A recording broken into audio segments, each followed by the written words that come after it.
This just in, we know some of the Big Ten games that'll be on CBS this season. I see Iowa a couple of times. How about that? We'll start things off September the 2nd, Ohio State at Indiana. That is a Big Ten matchup in week 1. We will get Michigan at the Big House September the 9th against UNLV. Michigan, the two-time defending champs in the Big Ten. Then the whiteout game, Iowa at Penn State. A couple more wild card picks that are coming up later in the year. And then Iowa, Nebraska, Black Friday from Lincoln.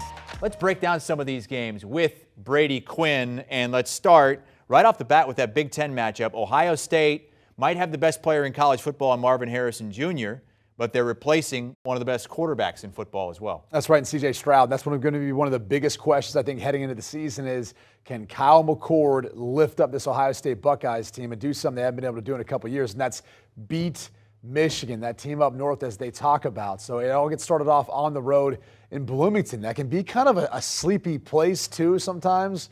You got to be careful how you kind of end up rolling that one out, but you mentioned his name. This is really about, too, in my opinion, Marvin Harrison Jr. staking what could be his Heisman campaign. He's that good of a player. I think he is the best player in college football, and he's probably going to be the best overall draft prospect in next year's draft class if he was a quarterback. Unfortunately, he's not. He's a wide receiver, so you'll see a guy like Caleb Williams, Drake May probably go ahead of him. But he's a superstar in the making.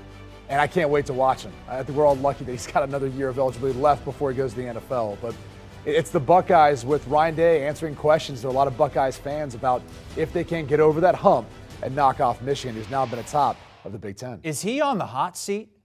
I don't know that you can go that far and say that, considering that, besides... Yeah, they beat everybody but Michigan, but that's a big but. Yeah, and I think the other thing is if they were not going to have success, like John Cooper not only struggled to beat Michigan, he struggled in the postseason as well. If you couple those two things together, yeah, I think that would be a bit of a problem, but that really hasn't been the problem for Ryan Day. It's just been Michigan this past couple of seasons, and he's obviously beat them before. So really when you look at it, there's pressure. There's no doubt about it. I mean, that rivalry, it's hard for everyone on the outside to understand unless you grow up in Ohio and Michigan and realize the hatred between the two. But there's a lot of pressure. I don't know that he's on the hot seat, though. Ohio State, they've got a tough non-conference schedule, a tough start to the season. They've got Notre Dame in the non-con. On the road. We talked a lot about Michigan last year and the lack of non-conference, good opponents. Right. And it's kind of the same thing again this upcoming season. We do have Michigan September the 9th. UNLV's coming in, but it's UNLV, Bowling Green, and East Carolina in the non-conference for Michigan. And look, that doesn't hurt them if they don't drop a game. If they get a clean sweep throughout that non-conference schedule and then through the Big Ten schedule and Big Ten championship, it's not going to hurt them. I think that non-conference schedule only comes into play if you drop a game, but I don't see this Michigan team dropping a game, at least not until they take on the Ohio State Buckeyes in Ann Arbor at the end of that season, which will be the biggest game of the college football season.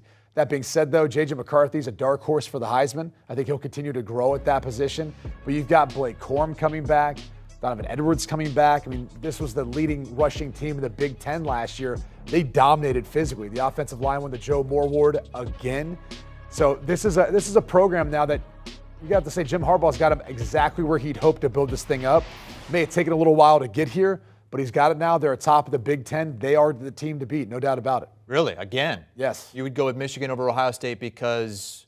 Continuity at the quarterback position, the fact that you've got two absolute stars in the backfield, and they've recruited and developed well. I mean, you look at the 2024 rankings, too, and the way Jim Harbaugh's recruited over the past few years, they've continually reloaded after they've sent guys up to the next level at the NFL. All right, Penn State's done a good job recruiting. They have not been able to get over that proverbial hump lately. They've got their whiteout game on CBS against the Iowa Hawkeyes September the 23rd. When these two get together, it always seems to be fun. It always seems to be close, too. I think 4 of the last 5 have all been one-score games. And, in fact, Penn State's won 3 of the last 5, but Iowa's won the last 2. So if you really look how this game matches up, it's going to be really intriguing. Cade McNamara is a transfer quarterback from Michigan to Iowa, hoping to ignite a little more offense than what we saw last year, where a lot of Iowa fans, Chris, and you would know that, they thought maybe their punter should be up for Heisman with it. But in all seriousness, this is going to be a great matchup. It's going to be an incredible atmosphere. The big winner of this game is always the fans, because of what it means in a whiteout, this sort of atmosphere, and CBS getting to be a part of it is pretty darn cool. But you can expect to be a low-scoring game when Iowa gets involved. Yeah, Iowa defense outscored the offense many times last season. Hope it's a little bit different this year. That game's at 7:30 Eastern time, by the way, on CBS, September the 23rd. We have some wild card games that we're yet to fill in as of yet, as far as Big Ten games on CBS. But we know Black Friday, noon Eastern time, Iowa, Nebraska. I mean, you grew up in this rivalry. You know there's no love lost between these two states, schools, however you want to talk about it. But we talked a little bit about Iowa. Now you've got Matt Rule going to Nebraska, taking over that program. He's been known as a program builder. They've got Jeff Sims, who's a legit dual-threat quarterback who, to me, is a bright, budding star in college football in the right situation and circumstance. I think he's got that in Lincoln, and I think this matchup is going to be a fun one to watch to see how Iowa's defense, that's been so stingy, prepares for a guy who can run a 4.4 and heave the football 65-plus yards down the field as well. He's got those sort of intangibles that you're looking for. So it's going to be an exciting season to see if Matt Rule can help bring Nebraska back to glory and hoist up that Heroes Trophy. So many of us are just hesitant to say Nebraska's going to come back because we've said it so many times and it just hasn't happened. We thought Scott Frost was the home run hire. Yeah, but here's one of the reasons why I think Matt Rule makes sense. And the prodigal son a lot of times doesn't. It's a tough job for any alum to walk in there and be able to have the sort of success that Scott Frost had as a player, replicate that as a coach. Two completely different things you're tasked with doing. The reason why Nebraska fans should have hope with Matt Rule is this. When Nebraska was in their heyday, they could recruit the state of Texas. That's one of the deepest states in regards to football talent at the high school level. Matt Rule's got a lot of deep ties there. You look at how he built up that Baylor program after the struggles and everything it went through with the fallout after Art Briles. He went in there and he built up a program that got better and better and better and was so good it ended up landing him an NFL job. Well, now he's back in college football and he's looking at doing it the exact same way by tapping into that very resourceful state in the state of Texas to help replenish a lot of what he's lost. And I think the other thing is, if you think about when he was back in college football where he is at now, you have NIL, there's a lot of support there in Nebraska, and you've got the transfer portal. He could access those two things, too, to help out him building up his roster. All right, that's a look at some of the games that we will have from the Big Ten on CBS. This year is a little bit different. We're going to have SEC and Big Ten games on CBS, and then in 2024, next year, exclusive Big Ten, mostly in that 3:30 Eastern time window. That's Brady Quinn, who says he likes Michigan to win the Big Ten for a third consecutive season.